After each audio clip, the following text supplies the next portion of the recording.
Hi guys, কি খবৰ চবৰে? আজি হ'ল সানডে আৰু সানডে কিবা স্পেচিয়েল খাব মন যায় নহয়নে? সেইকাৰণে ভাবিলোঁ আজি জিকা মাছৰ আঞ্জা এখন বনাওঁ বুলি। মাছটো লিচিয়াছৰ পৰা অৰ্ডাৰ কৰিলোঁ। তাৰপিছত ভাবিলোঁ ওলাই যাওঁ, সপ্তাহটোৰ চব্জি বজাৰখিনি কৰি আহোঁগৈ। এই ইয়াতে দেখিছেনে, আমাৰ ঘৰৰ ওচৰতে এই ভেজিটেবলৰ দোকানখন পায়, একেবাৰে ফ্ৰেছ চব্জি পায়। তাৰপিছত আকৌ ভাবিলোঁ ওলাই গৈছোঁৱে যেতিয়া কেইটামান ফুলো কিনি আনো। নাৰ্চাৰীলৈ গৈ কিবা মনটো যে ইমান ভাল লাগে, ইমান ব্ৰাইট কালাৰ্ছবোৰ দেখি ফূৰ্তিয়ে লাগি যায়। মই কিবা দেখিলে ৰ'বই নোৱাৰোঁ, চব কিনিম বুলিবলৈ মন যায়।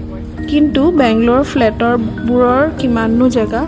হাজবেণ্ডে আকৌ কয়, তুমি আৰু কিমান ফুল কিনিবা? মই এটা কিনিম বুলি যাওঁ আৰু কিনো 4টা।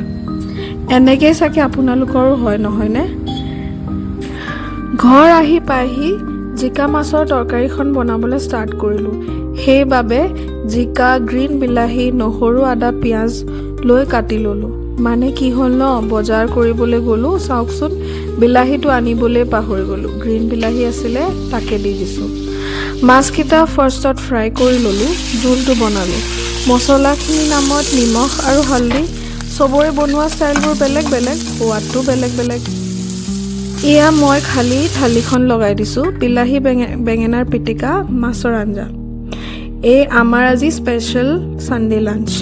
বেচেৰা হাজবেণ্ডে আকৌ এবাৰ ৰঙা বিলাহীটো লৈ আনিলে।